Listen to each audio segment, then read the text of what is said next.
Hello. I wanted to talk a little bit today about psychic awareness. And the reason I thought now is a good time to bring that up is because we're in a time of this virus. And that's giving us a lot of time.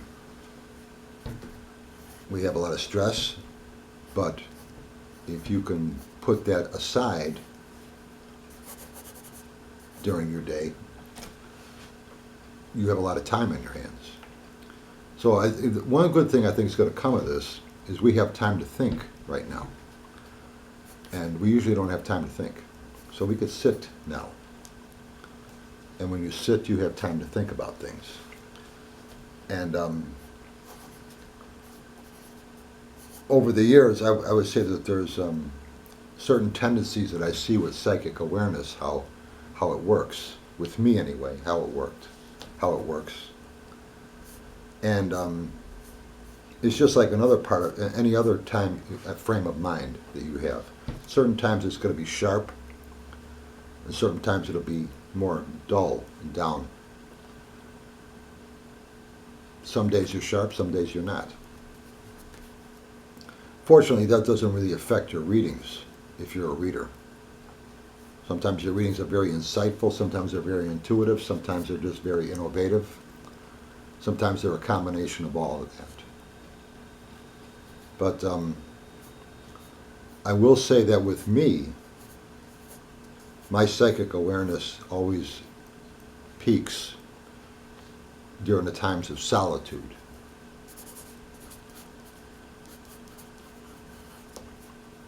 So if I'm alone for a period of time, I'm in here a lot. I'm in my mind. And with that, I become more aware of things. So certain signs will show you that you're heading in that direction. One of them is you'll have a lot of feeling for things. You sense more of life itself, whether it's in a plant, a tree, an animal, birds, just nature itself. You're more intense, or you're more sensitive to what it is and the energy of what that is. So getting in tune with that, I think, is a telltale sign. Also, you'll have more compassion for people and what their feelings are.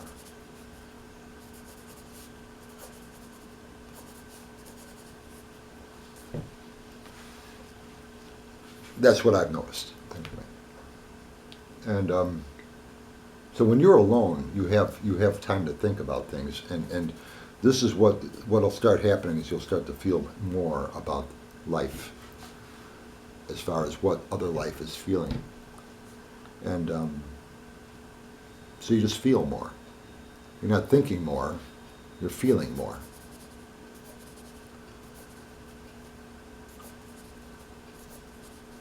That's a tendency you'll see. So being alone helps with this. I just think it helps you touch into that part of your mind more.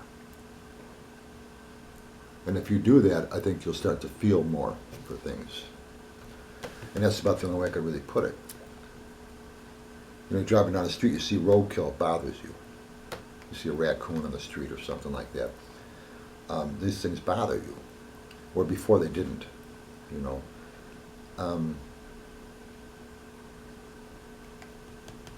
So more compassion, and that'll peak. That'll go up and down. And so a lot of us are in solitude right now because of this virus, and it's a good time to get involved with your creative side. Painting is something I always enjoyed. I haven't done much of that lately, but writing doesn't seem to get it for me with that. I do write, obviously, but I write nonfiction. But maybe if you write something, that might stir your creative side. And that's a different part of the mind that we usually don't use. It's just we're not really there with our everyday affairs. But painting always stirred that for me.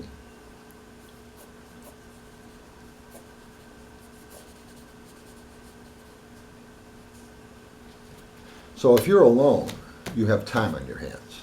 You could be reading a book, you could be writing, you could be painting, you could be taking up a hobby. Maybe you do some sculpture or something like that.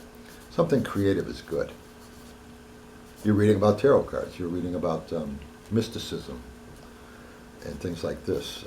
This is good to put you in that frame of mind. And you have time for that when you're alone. When you're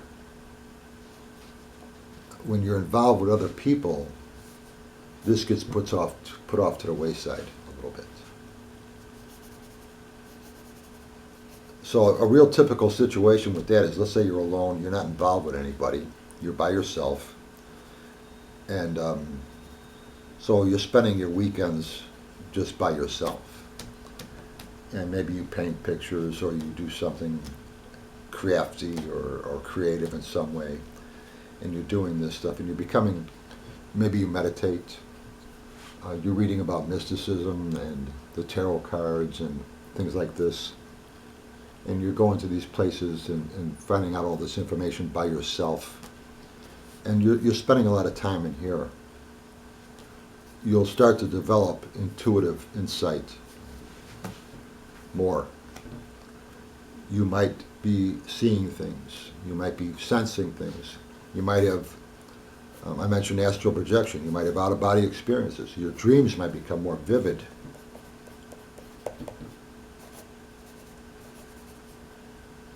And that's all normal when you're alone. And your mind is in this type of stuff. And then if you, let's say you meet somebody,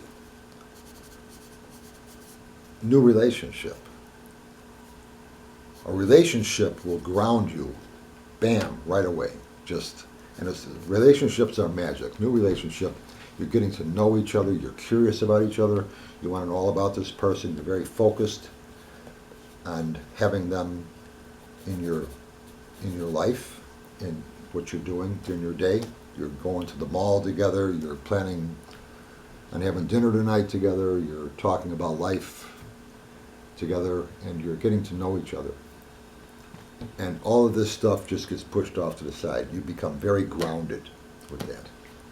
And there's nothing wrong with that. It's a very magical time, meeting somebody and becoming close with them. And it's wonderful. But you're more in the physical then.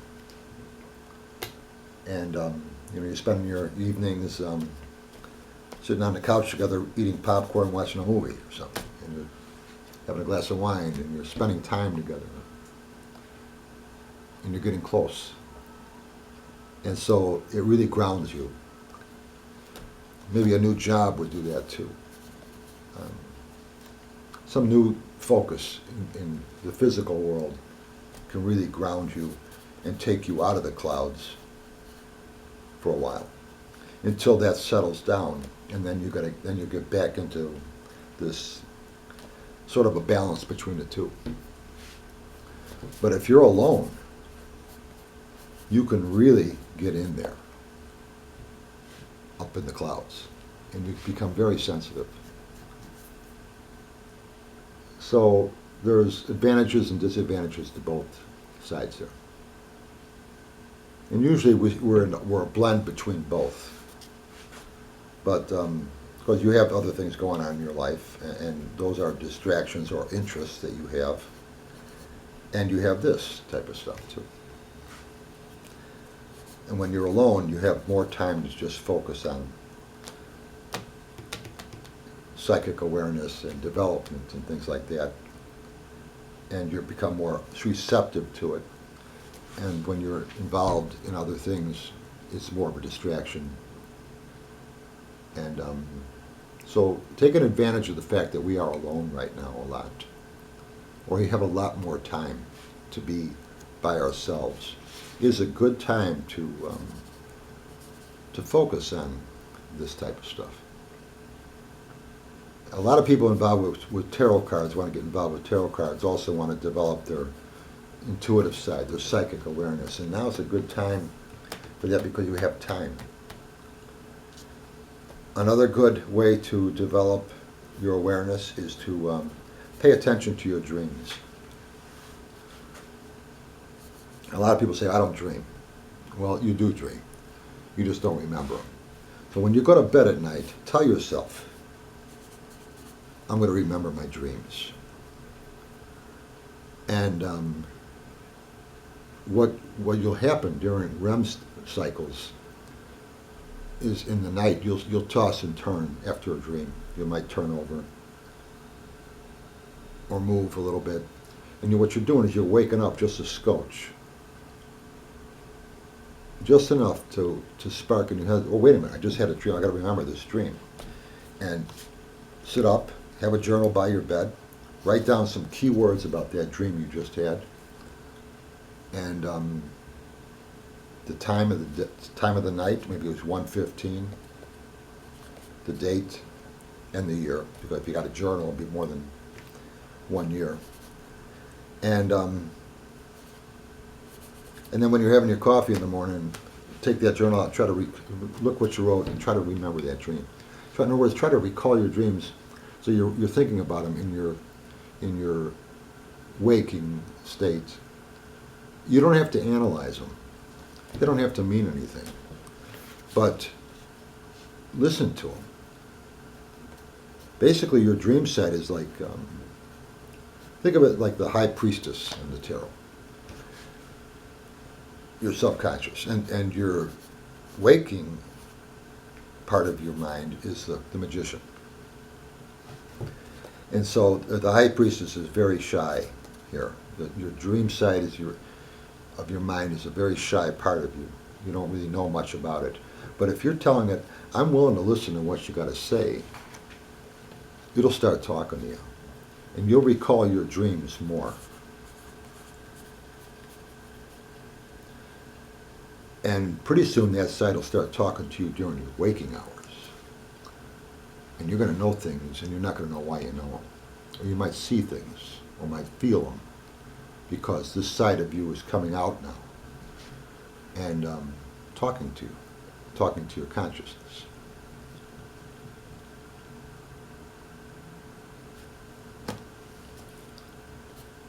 And so just trying to remember your dreams is a good idea. And you might it might take a little time, but you'll start to get to the point where you could actually wake up and write down some things about a dream you just had. You don't have to add a lot of details, but it's something to recall as much as you can remember. And again, don't try to analyze them. It's not important. It's just what was on your mind. Usually your dreams will have something to do with what happened during the day. You might find yourself, though, over time, having reoccurring dreams. Reoccurring dreams are a sign, I do feel. It's either a sign of your higher self giving you some type of message, or some other source. I'm not too sure what. But I'm not going to go into examples of that I've had.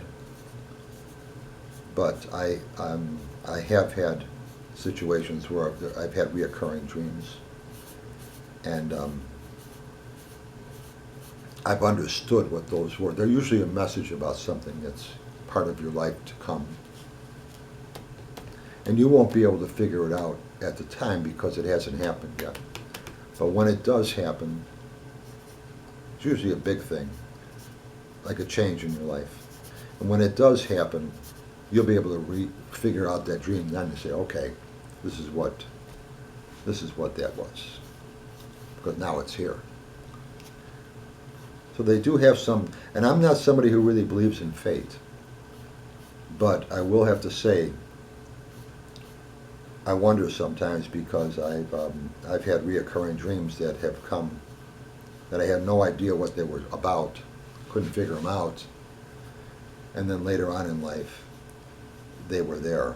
There were things that I did later on in life, became a very big part of my life. And I could sit there and say, okay, how did I know that this was going to happen?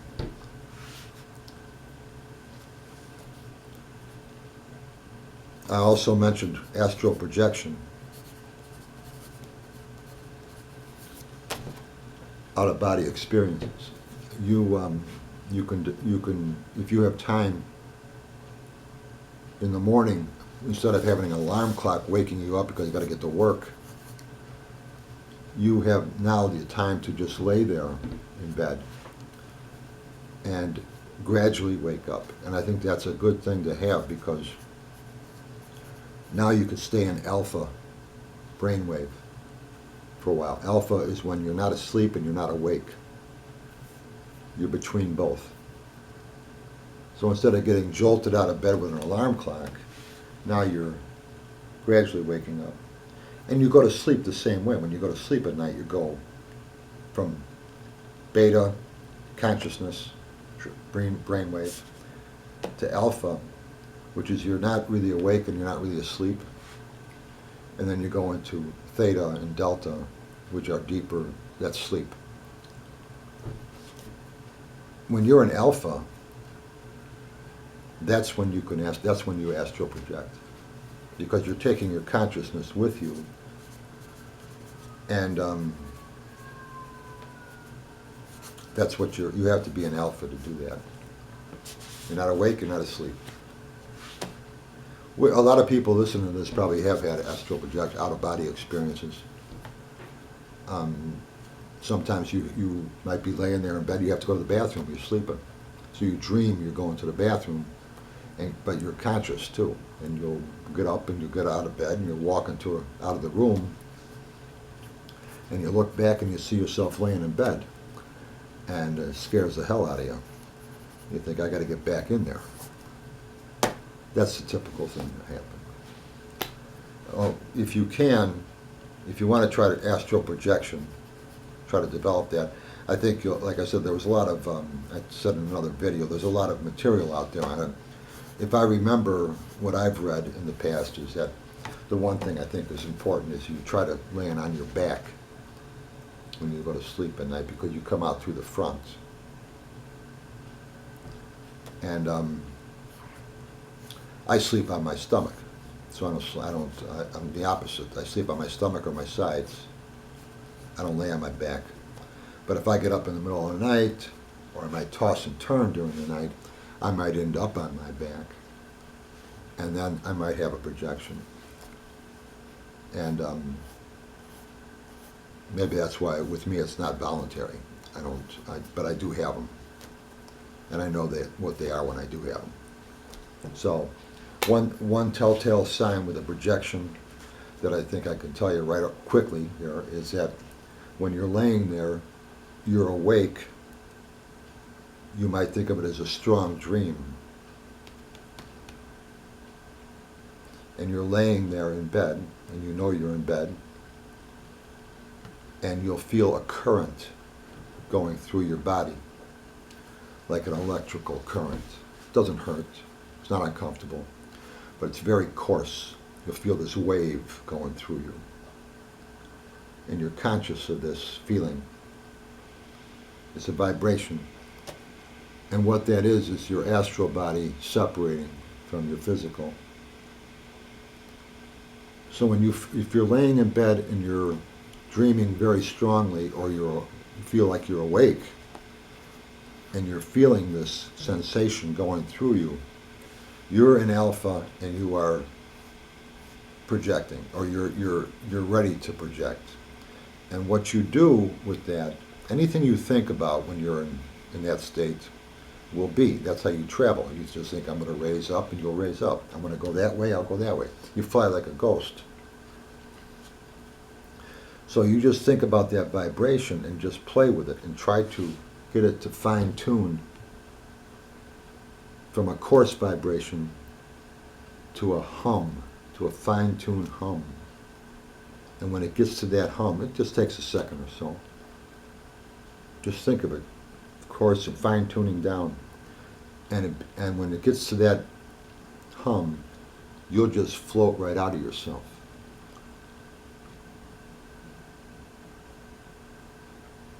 And you're still conscious. And then you can go anywhere you want. My stepfather used to sit on the pyramids every night in Egypt. It's one place he'd like to be. Sit on top of the pyramids. The only way you want to go, you just go and you're there in a second. Just flying like through space. It's pretty neat. And you can go and visit people. You're in a different frame of mind when you're in a projection, but you're conscious. So things that you normally would think is important is not really important.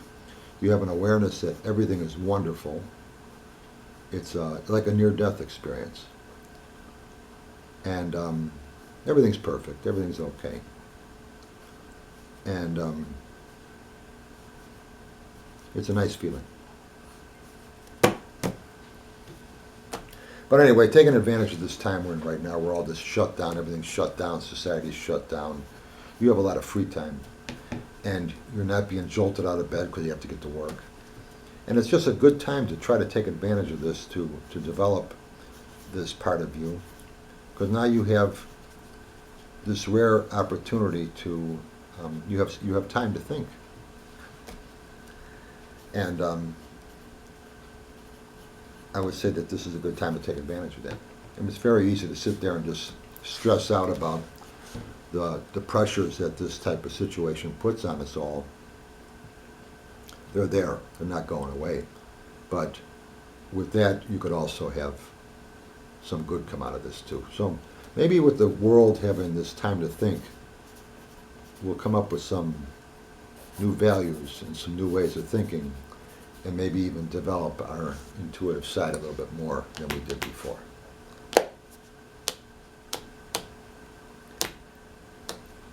So anyway, I hope you like this, and nothing to do with tarot cards, but I just thought it was a good time to bring it up. Podcast is coming next month. Or virtual meeting, I don't even know what you call this thing, but we'll be doing it. So stay tuned and you'll get more information about it. Take care, keep throwing cards, we'll talk soon. Bye.